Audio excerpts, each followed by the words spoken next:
Hey guys, so let's talk about Jollibee. As you all know, Jollibee is one of the most stocks this year because it's been beaten down, it's been battered. So let's give you an update. Where is Jollibee now? It's been more than a month after its disclosure of the CBTL deal. Where is it headed? What are you supposed to do? What is the chart telling us as well? So if you're a fan of Jollibee, if you're an investor, or you're a trader, or you're hesitant to know what's happening to the stock, check this video out.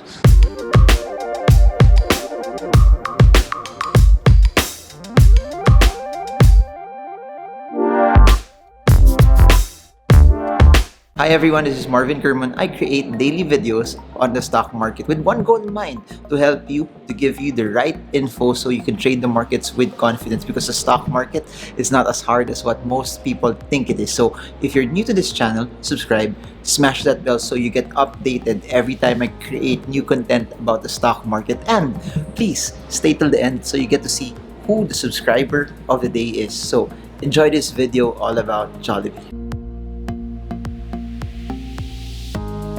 So before I continue with the charts and before I show you what's happening, please remember the context of all of this, and this entire explanation is still predicated on technical analysis.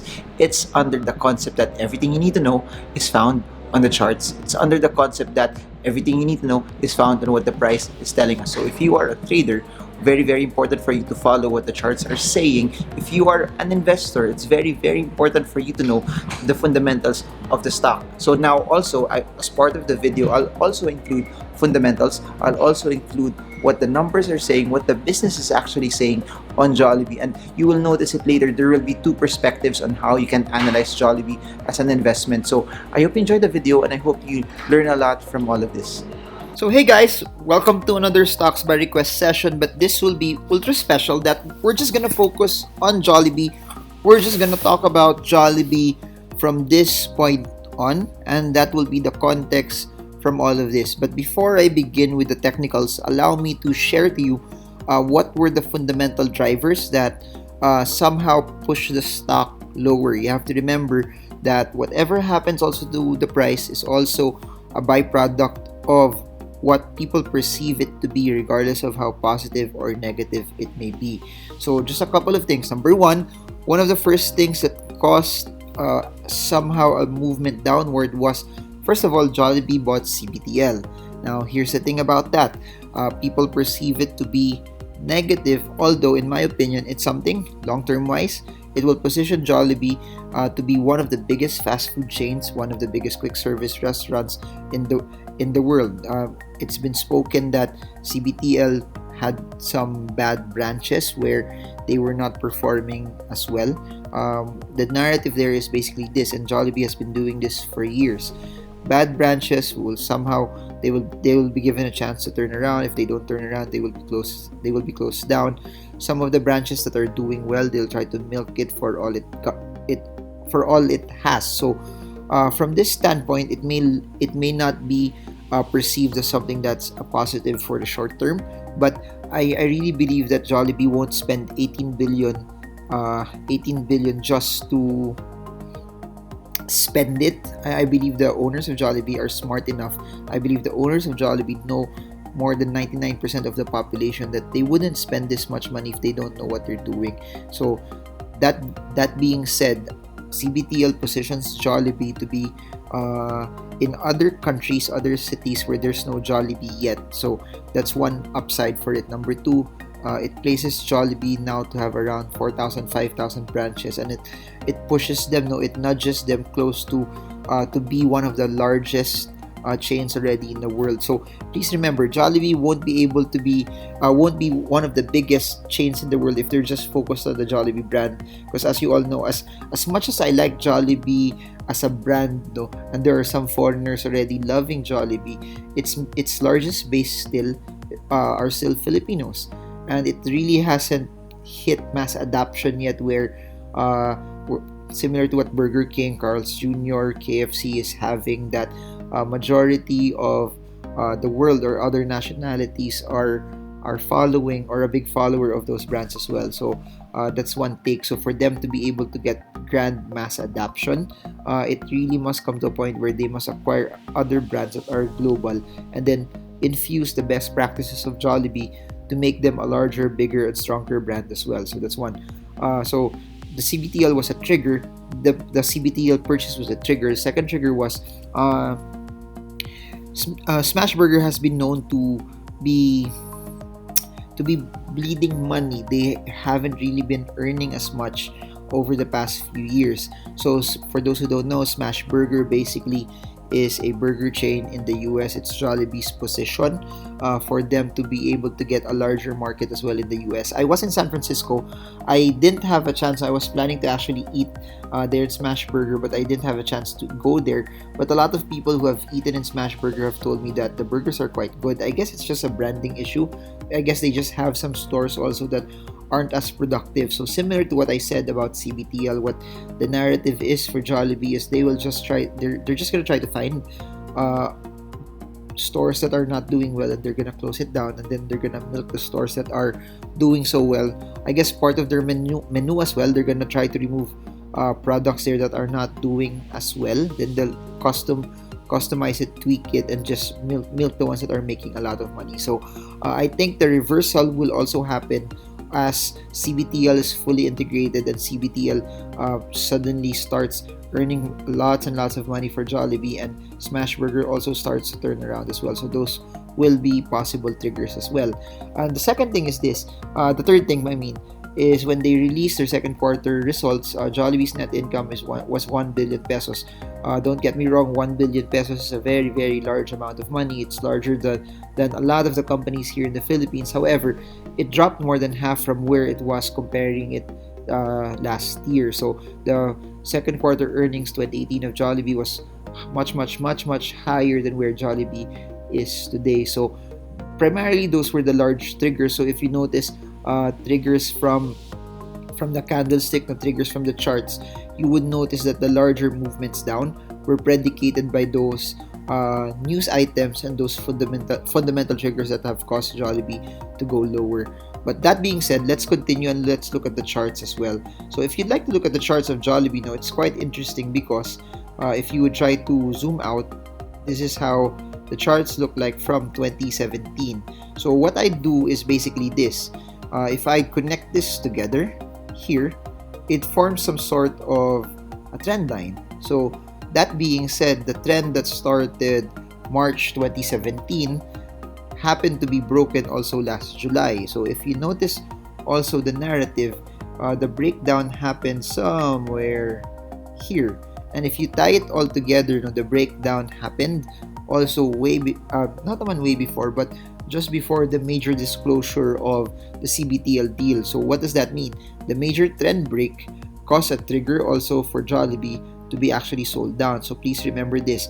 The chart discounts everything. Sell signals for the stock came in already. The break of the trend came in already way before the Smash Burger ordeal, or way before the disclosure also of them losing money and having a lower net income for the second quarter of the year.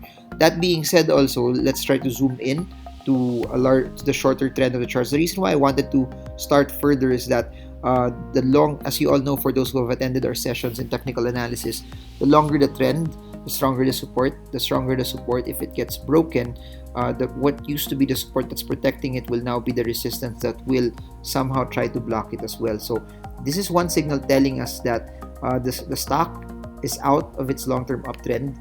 That being said as well, I can do this. For those who follow moving averages, one of the signals for Jollibee as a sell signal, and I created videos about this showing you the signals for Jollibee. You can just backtrack to older videos. Was this number one?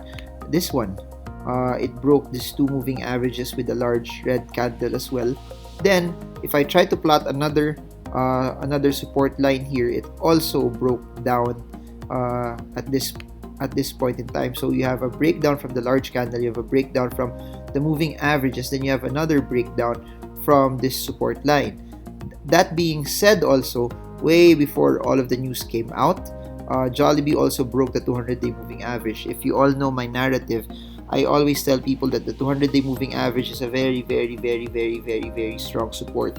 And if it gets broken, it now makes the stock that you're analyzing somehow shift from bearish to bullish as well. So That being said, that break made Jollibee even more bearish for the short, mid, and long term. So if I'll try to cascade this as well, you will see it somewhere here. MACD is already confirming everything that's happening. MACD was already showing that the stock was already bearish at that point in time. That being said, if I try to pinpoint this even lower naman here, you will notice that the movement downward here, the breakdown, the large red candle, the breakdown from the 20, 50, 100-day moving average, and also the 306 support level also coincided with the MACD going below zero, meaning it became bearish. So at this point in time, you had large sell signals already telling to us that Jollibee is bearish. By the way, I'm saying this from a trading perspective. Of course, if you're an investor, your goal is to buy Jollibee once you believe that the growth of the company will still do well, and the price that you're buying it will give you substantial margins still to make money even if you hold it for the long term. Next, this is the long-term trend line that I mentioned a while ago that got broken. So you had massive sell signals here, you had massive sell signals here, and you have massive sell signals here. Fast forward to where we are today, nothing has changed yet, no. If you look at the entire MACD, it's still showing us and still sharing to us that the stock is still pretty much bearish. Another thing that I'd like to point out is Jollibee tried to rally somewhere here. This was around August this year, but as it tried to rally, it formed a resistance here. It tried to go up, but this support at 238 did not hold as well. So if I'll point another area that there's evidence selling, it's this area, the 260 level. Then I'll also point this area, the 238, 240 level, as now the new resistance level. That being said, because of Jollibee forming a resistance at 238 pesos, it's now somehow sideways. It's now somehow sideways. This is how I analyze stocks, by the way, for those who are asking. Ako lang nakakaintindi sometimes on the way I analyze it, but I hope you get a picture of or a glimpse of how I analyze my stocks. So this is how JFC moves naman. It's consolidating from 217, 218 to around 238 pesos per share. So if you notice, Jollibee is sideways.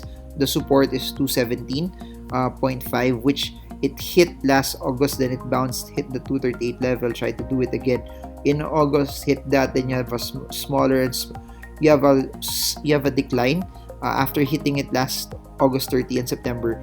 You have a smaller and slower decline. Tried to push up, but it got hit by the 20-day moving average. Hit this again. Then now it's still staying and hovering close to the support level. So a couple of narratives that can possibly happen. I'll just clear this out so you get to analyze it easier. Couple of narratives that could happen is basically this. Number one, as the stock is sideways, the major underlying trend still is showing us that it's bearish, but should it bounce from the 217 level, possible move of Jollibee will bring it back to the 238, 240 level. So if it bounces, it becomes a buy signal. If it fails to bounce, I'll zoom out and I'll show you where the possible retracement level for Jollibee may be.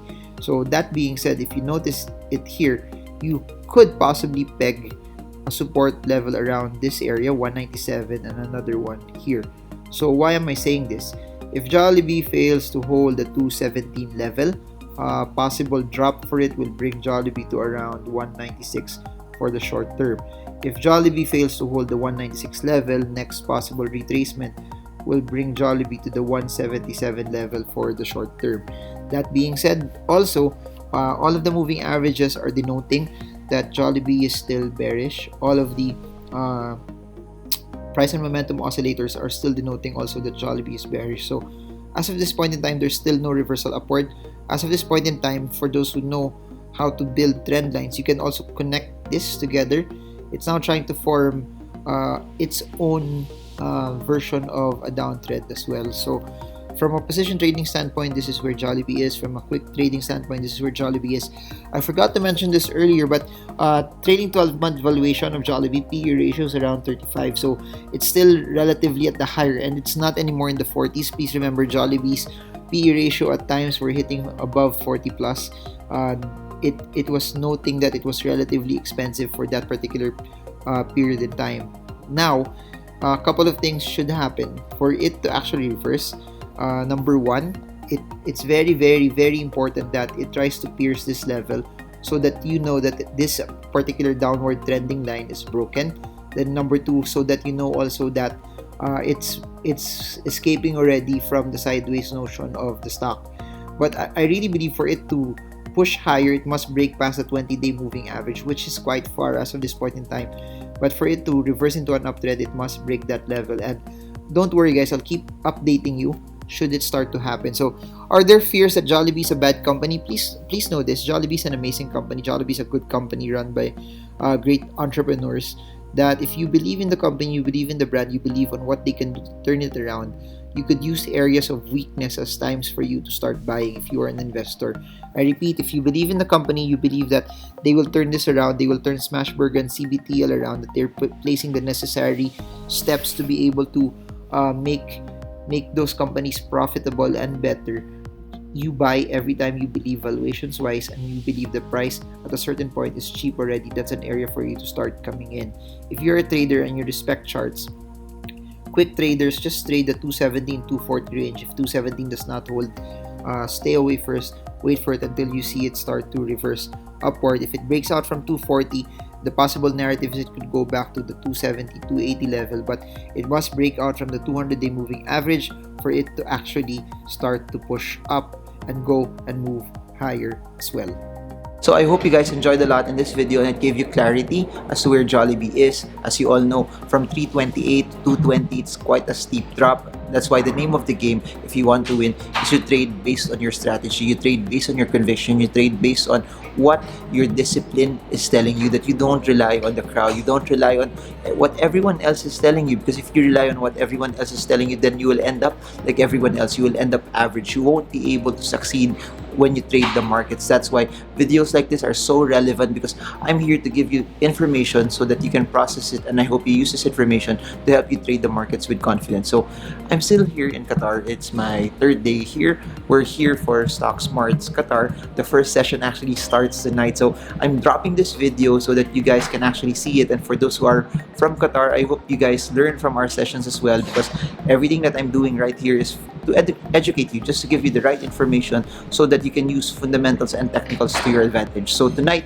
here in Qatar, we're gonna focus more on fundamental analysis. So it's fundamentals tonight and also tomorrow night. Then Friday, Saturday, we're gonna do technicals, and then we're gonna end the sessions with fundamental analysis 3 on Sunday as well. So that's it. For you guys who want to join me in my other live seminars, the links are down below. I'll be in Singapore this November. I'll also be in Cebu this October. Then we will end up with Stock Smarts Manila this December as well. And for those who want to join me for our large session, our conference, I'll be doing Investment Conference Davao in November 30. The links are down below as well. So for those who want to join us also and grab copies of the books, links are down below for Shopee as well. So I guess that's it for now. I hope this video gives you the right conviction on how you can trade Jollibee with confidence. And it's just nice being back here in Qatar. I really haven't left the hotel yet because I was a bit jet lagged. It's medyo nakakapagod din yung travels as well. So I had a bit of a headache yesterday. Today, I'm still at my hotel. I really haven't left.